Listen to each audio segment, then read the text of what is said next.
Hello，大家好，我是 No 哥，今天跟大家分享本周的强度排行榜。大家都在说这次的环境呢，平衡非常的好，百花齐放，所有牌组都不相上下。我们来一起看一下是否真的哈。本周最多人使用的牌依旧是奇拉蒂娜、达克莱伊，第二套暴里龙、马纳菲，第三套艾露雷朵、飞腿狼。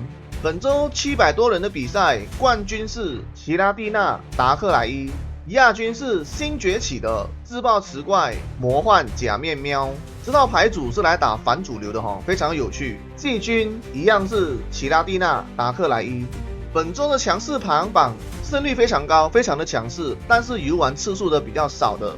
第一套就是新崛起的魔幻假面喵和自爆磁怪，他们都是2阶的宝可梦，会不会卡手呢？其实我个人觉得还好，不太会卡手，原因是星夜喵，他找朋友也算是帮我们绿牌的一个动作哈。这套牌组呢，其实是来打一个反主流的，重点就是魔幻假面喵呢非常好克制现在的奇拉蒂娜和达克莱伊。自爆磁怪呢也是非常好的去处理一些小人物牌组哦。再来的第二套是战锤龙、飞腿狼、马夏多和一张的大冲鸭。战锤龙1颗能量打130，这伤害非常高哈，相信这一套对大家来讲都不陌生啦。好，再来的第三套魔幻假面喵搭配椰蛋树，这套牌组呢胜率还是有的，只是本周呢它游玩的次数非常的少啊。再来的是极冻鸟。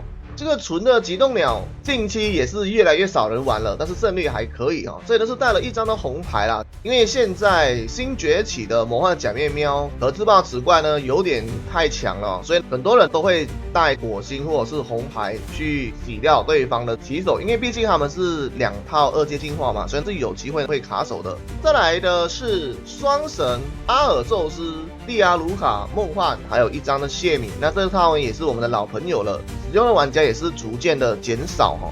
再来的山海地鼠，我们简称辣条。这个辣条呢，现在的胜率呢是还蛮不错的。这也是带了山海地鼠、马纳菲和一张的极冻鸟。这里的话呢，如果你们想要打出更爆发的，可以把它换成帕路。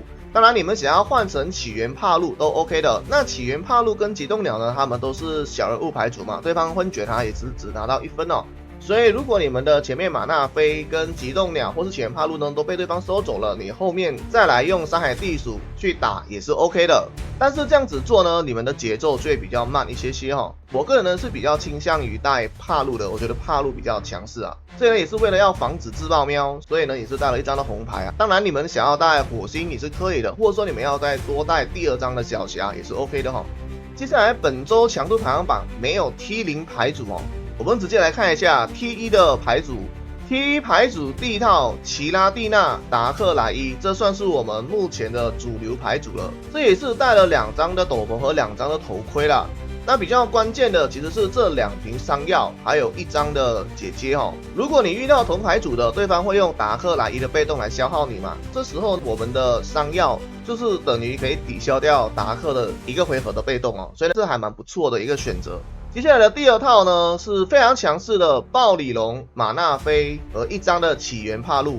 这套牌组在排位或比赛里面呢都是非常的强势哦，只要小侠给力，你快速的做出暴里龙呢，基本上就可以锁定胜局哦。再来的是奇拉蒂娜和超梦。这套牌组呢，我个人觉得是比较好针对奇拉蒂娜、达克莱伊的这一套哦。关键是我们的超梦是可以1打2的哦。所以对现在主流版本来讲呢，还是非常的强哦。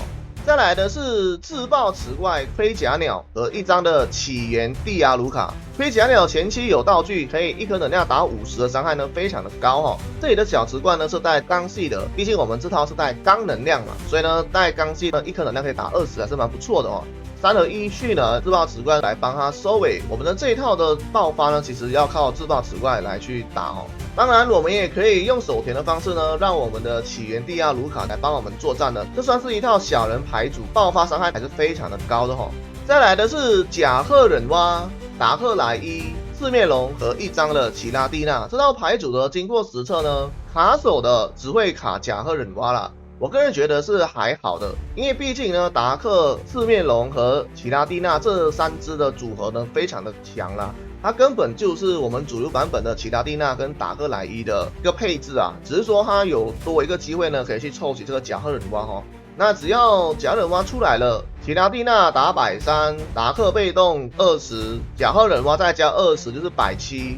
所以呢，这里总共呢最高可以打出170的伤害哦。这里是没有带赤红的，如果你想要带赤红，你也可以把一张的赤日换成赤红也是可以的，这样呢可以提高你们190的斩杀键哦。再来的是尖牙龙、阿尔宙斯、一张的大冲鸭和一张的洛托姆。尖牙龙只要阿尔有在后面呢，一颗能量打50也是非常的强哦。这套牌主要是打一个速攻的哦。再来的是马纽拉、达克莱伊，这套牌组也算是一个助攻牌组了，用达克的被动打20，然后再触发马纽拉的技能打70，每个回合总共是可以打90点伤害哦。再来的 T1 的最后一套就是艾露雷朵、飞腿狼和一张的马夏多。这里我们没有带通信啊，而是改成了奇数。那当然，如果你们觉得说你们比较习惯用通信的，你们还是可以换成这个通信哦。这套牌组呢，也是算是一个反主流的牌组啦。它打双神非常的强哦，或者是说打现在主流版本都是需要很多能量的，它也是非常的厉害。飞腿狼呢，也是很好的去针对鲤鱼王哦，所以这套牌组呢还是蛮强势的。再来的是 T2 第一套牌组，战锤龙、路卡利欧、飞腿狼和一张的马夏多。这个飞腿狼你们也可以各带一张新的哈，那新的是可以打前排30，这就看大家怎么去带了。这套牌组比较怕化石没有来啊，如果化石来了很顺的话呢，其实是还是非常强哦。头盖龙一颗能量就可以先打50点伤害嘛，那如果是有路卡利欧在后面呢，它就可以直接打70了。后续呢，我们战锤龙呢再补这个伤害，这个伤害呢非常的高哦。如果对方是要续呢，还是比较慢呢，基本上呢就被我们打残了，甚至直接带走都是可以的。那小人牌呢也是非常怕战锤龙的，战锤龙一颗能量打130，有路卡利欧打150，伤害非常的高哦。所以如果是不怕化石卡的朋友们呢，这一套牌组是蛮不错的。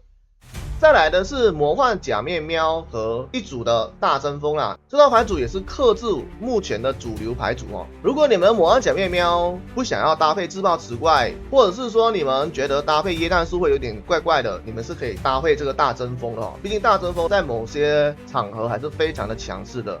好，再来的 T2 最后一套就是喷火龙啦。这个喷火龙目前来讲，只要你拖的时间越久，喷火龙就越强。喷火龙也算是一个每个版本都会存在的，毕竟它一拳一个小朋友非常的强哦。毕竟现在的主流版本，奇拉蒂娜、达克他们都是需要蓄能养的嘛。那在这个时间里面呢，我们的火焰鸟是可以帮我们的喷火龙充能的。只要喷火龙出来了，基本上呢一拳一个小朋友是没有问题的哦。